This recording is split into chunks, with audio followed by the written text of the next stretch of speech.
शंभवे गुरुवे नमः। अखण्डमण्डलाकारं व्याप्तं येन चराचरं तत्पदं दर्शितं येन तस्मै श्रीगुरुवे नमः। अज्ञानतिमिरान्धस्य ज्ञानरञ्जनं शलाक्य चक्षुरुन्मीलितं येन तस्मै श्रीगुरुवे नमः।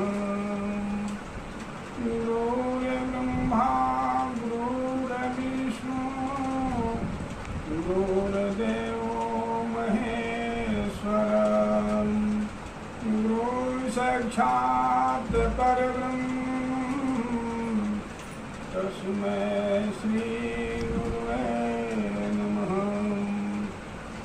सर्वमङ्गलमाङ्गल्ये शिवे सर्वार्थसाधिके शरणे त्र्यम्बिके गौरी नारायणी नमोस्तुते।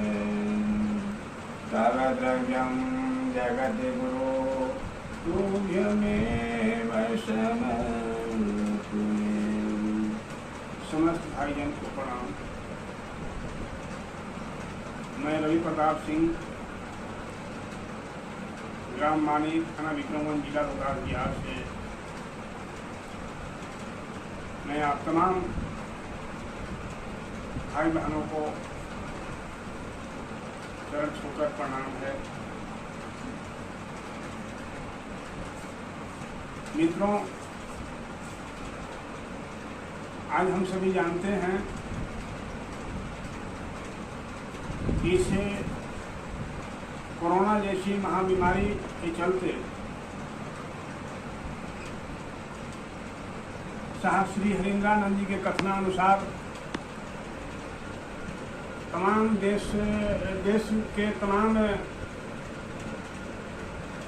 जिला वाइज, नगर वाइज सारी की सारी चर्चाओं पर चर्चाओं को स्थगित किया गया है, बंद किया गया है। अभी हम लोग इस वक्त अपने अपने घरों में समय को व्यतीत कर रहे हैं। तो हमारे गुरु एक मन में आह्लादित कर रहे हैं बात को कि क्यों ना हम सब अपने घर परिवार में रहते हुए उसी शिव को, उस गुरु को मन से याद किया जाए, लोगों में संदेश दिया जाए। इस संदेश को मैं आप सब तक पहुंचाने का प्रयास कर रहा हूं, कथा तक करके आप हम सब पर गुरु भाई गुरुमानों पर रसीद दया करते रहें। महादेव से मैं बार बार विनती करता हूँ, प्रार्थना करता हूँ कि इस जगत को और भी सुंदर रूप दें, ताकि हम सब आपके बागीचा का फूल हैं, हम सब सदैव मुस्कुराते रहें, खिलते रहें। तो घर में रह कर के ही हम सब थोड़ी सी समय निकाल करके अपने गुरु के प्रति मन को ईश्वर से जोड़ने का प्रयास करते हैं। आज का विषय रखा गया है कि भारत एक कर्म प्रधान देश है, जहाँ पर कर्म की परिभाषा को परिभाषित किया गया है कि भारत की वह धरती है जहाँ ऋषि महर्षि संत ज्ञानी महापुरुष इस धरती पर सदैव उत्पन्न हुआ करते हैं। भारत को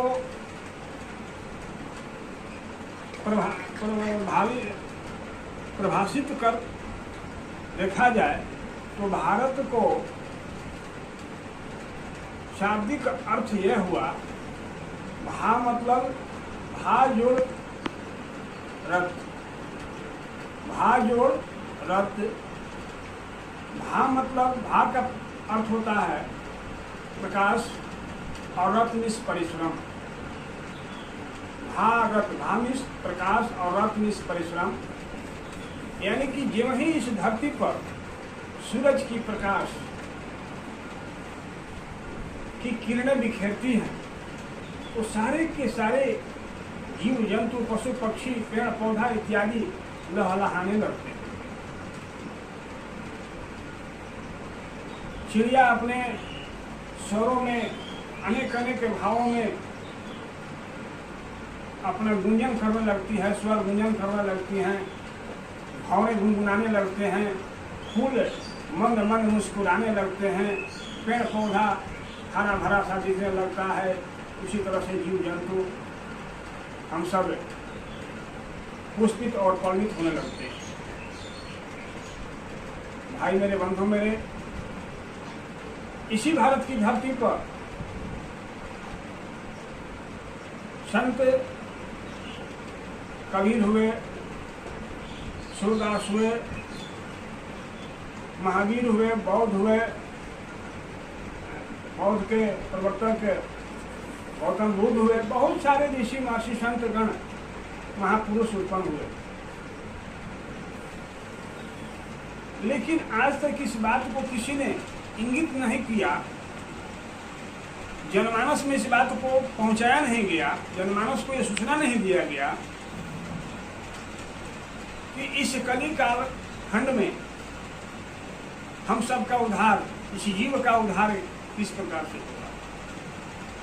लेकिन भाई मेरे, बंधु मेरे, इस कली काल खंड में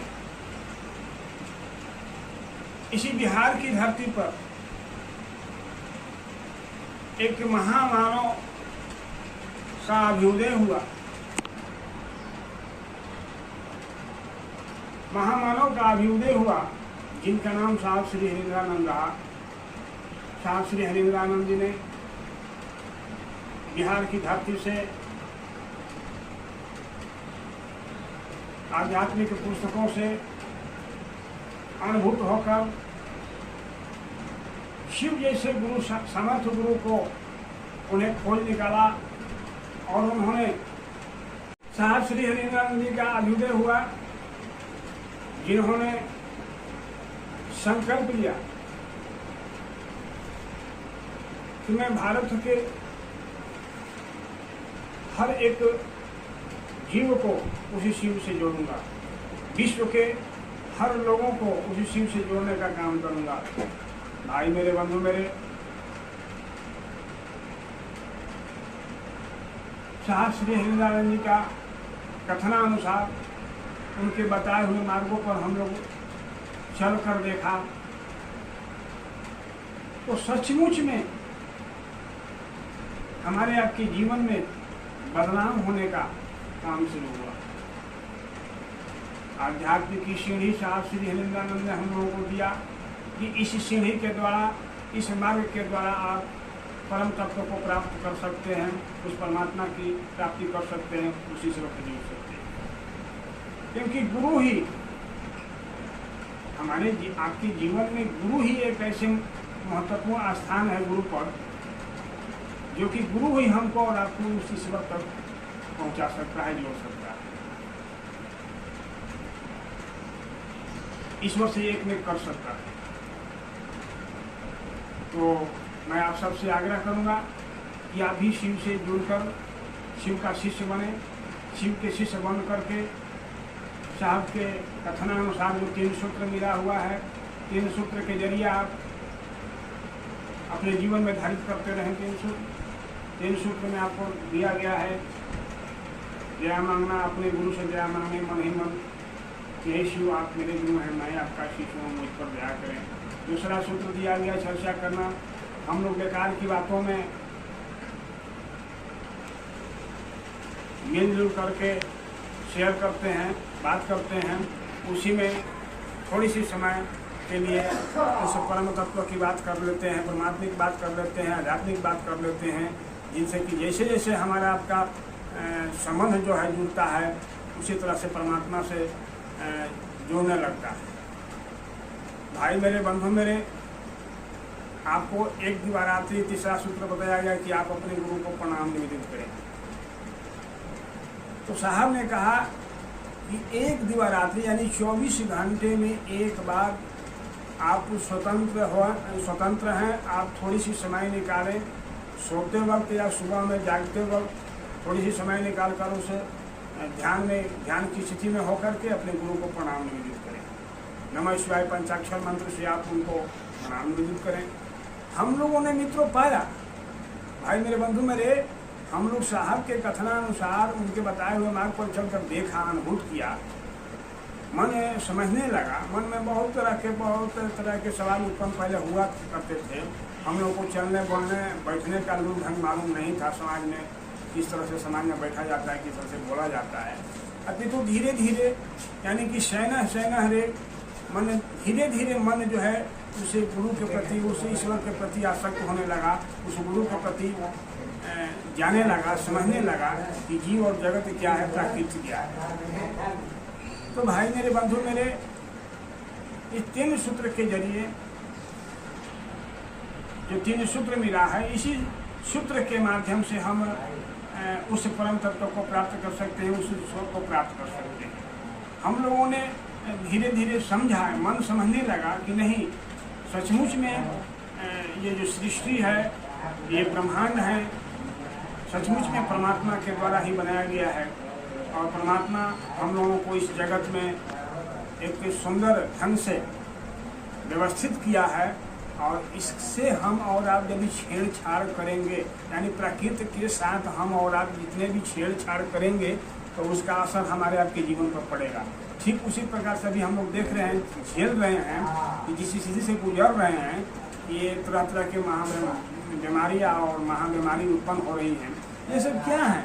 ये सब हमारी आपकी गलतियों के कारण, त्रुटियों के कारण ये सब हो रहा है। क्योंकि हम लोग जीव जंतु पशु पक्षियों पर दया नहीं कर रहे हैं। कहा गया है कि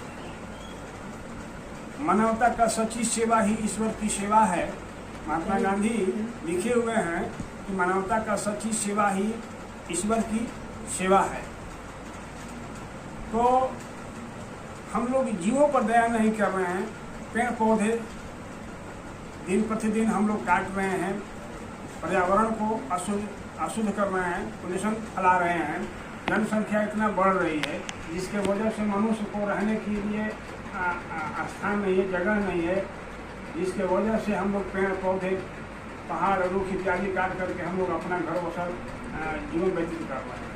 भाई मेरे, बंधु मेरे, प्रकृति ईश्वर ने बनाया है और इस पूरे जगत को ईश्वर ने बनाया है। तो इस जगत को हम और आप उसकी रख रखाव, उसकी समुचित व्यवस्था करें, ताकि जिससे कि हमारा आपका जीवन का कल्याण हो। भाई मेरे, बंधु मेरे, मैं आप सबसे यही रिक्वेस्ट करूंगा कि आप भी शिव से जुड़कर अपने जीवन में अर्थात उनसे जुड़ करके अर्थात ज्ञान हासिल करें। ज्ञान ही जीवन का मूल्य पूंजी है, जिसके द्वारा हम और आप अपने जीवन को और भी सुंदर विस्तारित कर सकते हैं। जिस प्रकार से हम लोग देखते हैं कि एक इंसान दूसरे इंसान से कितना दूर होता जा रहा है। हम और आप अपने घर परिवार समाज को देखें, खंड खंड में विभक्त हो रहा है। क्यों? क्योंकि हमारा आपका संबंध जो है वो मजबूत नहीं है। हमारा आप एक जीव से दूसरे जीव से द्वेष है, घृणा है, जिसके वजह से आज वही स्थिति हम लोगों को देखने को मिल रहा है कि अपने परिवार के ही लोग इस महामारी में मर रहे हैं। फिर भी सारे परिवार हैं, फिर भी अपितु वो अपने परिवार को हाथ नहीं लगा रहा है, उसको दफन नहीं रहा है, उसको शमशान नहीं ले जा रहा है। यानी घृणा की दृष्टि से हम लोग देख रहे हैं। ये क्या, यही मानवता है? मानवता का सच्ची सेवा ही ईश्वर की सेवा है। और यही मानवता है कि हम लोग एक जीव को मैंने बिल्कुल उसको अलग कर दे रहे हैं। परिवार होते हुए भी परिवार, सारा परिवार भरा हुआ है, फिर भी एक परिवार को अभी वो कोरोना से ग्रसित हो जा रहा है तो उसको हम लोग बहिष्कार कर देते हैं कि नहीं नहीं, ये मेरा परिवार नहीं है। क्या यही मानवता है? जी नहीं। इसको समझ, इसी को समझ कहा गया है। समझ मतलब गुरु समझ पैदा करते हैं, ज्ञान पैदा करते हैं। ज्ञान मतलब समझ। तो समझ कब होगी? हम लोग जानते हैं कि फलाना डॉक्टर या फलाना मास्टर बहुत बढ़िया है, तो जानने से नहीं होगा। उनसे संपर्क जुड़ना होगा, उनसे जुड़ना होगा, उनसे कंसल्ट करना होगा, तभी हम और आप उनकी वास्तविकता से अवगत हो सकते हैं। तो मैं आप सबसे रिक्वेस्ट करूँगा कि सेवा ही परमो धर्म। आप लोग जहाँ भी रहें, जितना हो सके आप हर जीव पर दया करना सीखें। कहा गया है कि क्षमाशील संतोष, इनको जो धारण करे वही पाए मोक्ष। तो भाई मेरे बंधु मेरे, दया को अपनाएं। दया में ही सब कुछ निहित है। आप तमाम भाई बहनों से मेरा रिक्वेस्ट पूरा रखना है कि आप शिव से जुड़ें। शिव जैसे सुंदर गुरु इस दुनिया में नहीं है, शिव जैसे समर्थवान गुरु इस दुनिया में नहीं है, शिव जैसे सुंदर कोई नहीं है। तब तो हमारे विद्वानों ने कहा कि सत्यम शिवम सुंदरम, शिव ही सत्य है और सत्य ही सुंदर है। तो शिव से मुझे कुछ बड़ा है नहीं, इसलिए आप सब शिव से जुड़ें और अपने जीवन को सचमुच में शिवमय करें। इन्हीं शब्दों के साथ में अपने वाणी को रखते हुए आप तमाम भाई बहनों को सादर